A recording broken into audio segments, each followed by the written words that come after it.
వరలక్ష్మి తల్లి వ్రతానికి నేనేం గోల్డ్ తీసుకున్నానని తెలియాలంటే మీరు వీడియో లాస్ట్ వరకు చూసేయండి.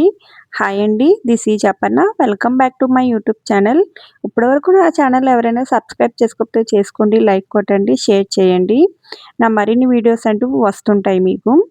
నేను వరలక్ష్మి తల్లి వ్రతం వస్తుంది కదా అని చెప్పి ఒక 2 డేస్ ముందుగానే నేను, మా వారు కలిసి మాకు దగ్గరలో ఉన్న జీఆర్టీకి వెళ్ళాము ఫస్టు. అక్కడ కలెక్షన్ నాకు అంతగా నచ్చలేదనమాట. ఫస్ట్ నేనైతే నా పాతది తాళి చైను ఎక్స్‌చేంజ్ చేసి మళ్ళా కొత్తది తీసుకుందామని అనుకున్నాము. ఆల్రెడీ అది 2 టైమ్స్ పెరిగిపోయిందనమాట. మళ్ళా అదే వేసుకుంటే ఎక్కడైనా మళ్ళా పెరిగిద్దని ఎందుకులే రిస్క్ అని చెప్పి నేను తీసుకుందాం అనుకున్నాను.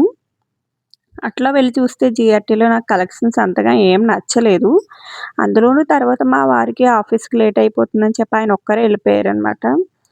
ఇది నాకు చాలా బిగ్ షాకింగు. ఎందుకంటే ఇప్పుడు శారీ షాపింగ్ అంటే మనకి ఏదోలో నచ్చింది కొనేసుకుంటాం. బట్ గోల్డ్ విషయం అట్లా కాదు కదా! నేనెప్పుడూ సింగిల్‌గా గోల్డ్ అనేది పర్చేస్ చేయలేదు. అందులోని ఇంత పెద్ద అమౌంట్‌లో గోల్డ్ అనేది నాకు ఇదే ఫస్ట్ టైము. నాకింక అప్పుడు ఎట్లా రియాక్ట్ అవ్వాలో కూడా నాకు అర్థం కాలేదు. అట్లా వెళ్ళిపోతుంటేను. తర్వాత రోజు ఎప్పుడైనా కొనుక్కుందామా అంటే నేను వెళ్ళింది మండే అండి. మళ్ళా మరుసటి రోజు మంగళవారం వస్తుంది. మళ్ళా బుధవారం ఇంకా ఏదైనా శారీ కూడా నేను తీసుకోలేదు. ఇవన్నీ ఇంకా లేట్ అయిపోద్ది ఎందుకులే అని చెప్పి నేనే కొంచెం ధైర్యం తెచ్చుకొని సర్లే అని చెప్పి ప్రతి ఒక్క షాప్ ఆ లైన్‌లో ఉన్న ప్రతి ఒక్క షాప్‌కి వెళ్ళాను. నా పాత గోల్డ్‌కి ఎంతొస్తుంది వెయిటేజు లేదంటే అది వెయిటేజ్ ఎంత తీసేస్తున్నాడు, కొత్తది తీసుకుంటే ఎంత పడుతుందనేది ఒక 4-5 షాప్స్‌కి వెళ్ళాను. ఫస్టు నాకు తెలిసి అన్ని షాప్స్ నార్మల్‌గానే ఉన్నాయి. ఒక్క మలబార్ ఒక్కటే నాకు మిగిలిన షాప్స్‌తో పోలిస్తే మలబార్‌లో 50,000-40,000-50,000 మధ్యలో మనీ అనేది డిఫరెన్స్ వచ్చిందనమాట. మిగిలిన షాప్స్ అన్నీ ఆల్మోస్ట్ ఇట్లానే చెప్పారు. అన్నీ ఓల్డ్‌వన్నీ కూడా 22 క్యారెట్స్ అని చెప్పారనమాట. నేను తాళి చైన్ ఒకటే కాకుండా నా దగ్గరున్న 4 కాసులు ఇచ్చేసాను. అలాగే మా చిన్నోడికి మా మమ్మీ వాళ్ళు పెట్టిన చేతి కడ కూడా ఇచ్చేసాను. అవన్నీ ఇచ్చేస్తే వేస్టేజు ఇవన్నీ పోను నాకు 20 గ్రామ్స్ పడింది. నేను తీసుకున్న కొత్త చైన్ వచ్చేసి 22 గ్రామ్స్. ఈ 23 ఈ 3 గ్రామ్స్‌కి నేను ఎక్స్‌ట్రాగా మళ్ళా 1,00,000 పే చేశాను. ఇది కూడా నేను నత్తు అండ్ సన్స్‌లో తీసుకున్నాను. నత్తు అండ్ సన్స్ నేనెప్పుడు వెళ్ళలేదు. ఇంతకుముందు కూడా నేను గోల్డ్ స్కీమ్స్ కట్టాను కానీ, మళ్ళా జీఆర్టీలోనే కట్టాను. అలాగే భీమాలో కూడా కట్టాను. బట్ ఆ రెండిట్లో నాకు నచ్చలేదు. సర్లే అని చెప్పి నత్తు అండ్ సన్ ట్రై చేశాను. అప్పుడు అక్కడ మోడల్స్ కూడా నాకు డిఫరెంట్‌గా అనిపించింది. సర్లే కదా అని చెప్పి మొత్తం అన్నీ మాట్లాడుకొని, ఏదోలా నెమ్మదిగా ఎంతవుతుంది ఏంటని మొత్తం ఎక్కడికక్కడ నేను నోట్‌ప్యాడ్‌లో ప్రతి ఒక్కటి కూడా డీటెయిలింగ్‌గా రాసుకుంటూ ఉన్నాను. ఏ షాప్‌లో ఎంతవుతుంది, వేస్టేజ్ ఎంత తీస్తున్నారు, జీఎస్టీ లేదంటే వాట్ ఇవన్నీ ఉంటాయి కదండీ! గోల్డ్ అంటే నార్మల్ విషయం కాదు. ఈ వరలక్ష్మి తల్లి వస్తుందని సరేకి గోల్డ్ ప్రైస్ కూడా చాలా పెరిగిందండి. అంతకుముందు చాలా తక్కువే ఉండేది. తర్వాత చాలా ఎక్కువ పెరిగిపోయిందనమాట. ఓన్లీ నేను తాళి చైన్స్‌కి వెళ్ళాను. అది కూడా ఆఫ్టర్‌నూన్ ఎళ్ళాను. మళ్ళా పిల్లలొచ్చేసే టైంకి ఇంటికొచ్చేయాలని చెప్పి నేను అన్ని షాప్స్ ఓన్లీ తాళి చైన్స్ మాత్రమే చూసా. వేరే కలెక్షన్ ఇంకేమి చూడలేదు. మిగిలిన షాపులు అన్నట్లో కూడాను.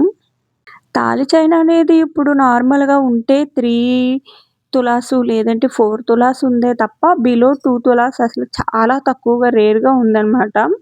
నేను అందుకే వేరే షాప్స్‌లో నేను తీసుకోకపోవడానికి కూడా మెయిన్ రీజన్ ఇదే. ఎందుకంటే 2 తులాస్‌లో తాళి చైన్ చూపియండి అనంటే వాళ్ళు చైన్స్ చూపిస్తున్నారు. మనం రెగ్యులర్‌గా వేసుకుంటాం కదండీ! బాయ్స్, లేడీస్ చైన్స్ అలాంటివి చూపిస్తున్నారు. అవి చాలా సన్నంగా ఉన్నాయి. అసలు బాలేదు. ఇలాంటియి ఎలాగో తీసుకుంటున్నాము. మళ్ళా నెక్స్ట్ టైమ్ ఏదన్నా ఎక్స్‌చేంజ్ చేస్తే మళ్ళా అప్పుడు ఇంకా డబుల్ అమౌంట్ పోతుంది. ఎందుకు నేను ఇలాంటి రిస్క్ తీసుకోకూడదని చెప్పి, లే నాకు తాళి చైన్ మాత్రమే కావాలి. అవి ఉంటేనే చూపియండి అని చెప్పి నేను 3-4 షాప్స్ అంటూ తిరిగాను. మలబార్, జిఆర్‌టీ, ఇంకా భీమా, ఇంకా ఏదో వైభవ్. ఇట్లా ప్రతి ఒక్కటి తిరిగి లాస్ట్‌లో నత్తు అండ్ సన్స్‌లో సర్లే ఈ మోడల్ బావుంది. మా హస్బెండ్ ఏం చెప్పారంటే, "తాళి చైన్ తీసుకో. కానీ దానికి పక్కన ఈ సైడ్ లాకెట్స్ ఉండకూడదు. లేదంటే ఇట్లాంటి బాల్స్ గూడా ఉండకూడదని" కండిషన్ కూడా పెట్టారు. ఈ 2 లేకుండా ప్లెయిన్‌గా ఉండే చైన్ మోడల్ తాళి చైన్స్ అనేవి చాలా తక్కువున్నాయి. సర్లే కదా అని చెప్పి నేను ఇంకా నత్తు సన్స్‌లో తీసుకున్నాను. వాళ్ళు అంతా ఓకే అనంటే మాత్రం "మీ పాతది గోల్డు కరిగిస్తాం మేడం" అని అన్నారు. అన్నీ ఓకే అయిన తర్వాత కలెక్షన్స్ ఇవన్నీ చూసుకున్న తర్వాత నేను సర్లే అని చెప్పి గోల్డ్‌కి కరిగించడానికి ఇచ్చాను. అలా కరిగించడానికి ఇచ్చిన తర్వాత కూడా దాంట్లో డస్ట్ అనేది ఉంది అని చెప్పి కొంచెం కూడా తీశారు దాంట్లో నుంచి కూడా. ఎనీహౌ ఏదైతే ఏమైందో ఒక కొత్త లెసన్ అంటూ నేర్చుకున్నాను ఈ ఇయర్ అనేది. ఎవ్వరు సపోర్టింగ్ లేకుండా, హస్బెండ్ గూడా లేకుండా గోల్డ్ ఐటెమ్ కొనడం అంటే ఇది నార్మల్ విషయం కాదు. నిజంగానే సమ్‌టైమ్స్ అసలు ఇది నేనేనా అని అనిపించింది ఒకటికి 2 సార్లు. బట్ ఏదోలా తీసుకున్నాను. నాకు నచ్చిన మోడలే తీసుకున్నాను. తాళి చైన్ అనేది. ఈ వరలక్ష్మి తల్లి వ్రతానికి నా మెడలో మళ్ళా కొత్త చైన్ వస్తుందంటే నేను చాలా హ్యాపీగా ఉన్నాను. ఎందుకంటే నేను లాస్ట్ ఒక 6 మంత్స్ నుంచి ఎప్పటినుంచో నేనసల గోల్డ్ తాళి చైన్ కూడా వేసుకోలేదు. ఆ పెయిన్ అంటూ ఎట్లా ఉంటుందో అది నాకు తెలుసు. ఏ టెంపుల్‌కి వెళ్ళినా నేను వేసుకోలేదు. లేదంటే ఇంకా ఏ ఫెస్టివల్స్ అయినా అసలు వేసుకోవడమే మానేశాను. ఇంట్లో ఉన్నంత సేపు అయితే ఫెస్టివల్స్‌కి వేసుకునేదాన్ని. బట్ బయటికెళ్తే అస్సలు వేసుకునేదాన్ని గూడా గాదు. ఎందుకంటే అది ఎక్కడైనా మళ్ళా పెరిగిపోతుందేమోనని. ఈ ఇయర్ నేను చాలా హ్యాపీగా ఉన్నాను. ఎందుకంటే నేను ఒక్కదాన్నే గోల్డ్ అంటూ కొన్నాను. నా వీడియో నచ్చిందా? నచ్చితే లైక్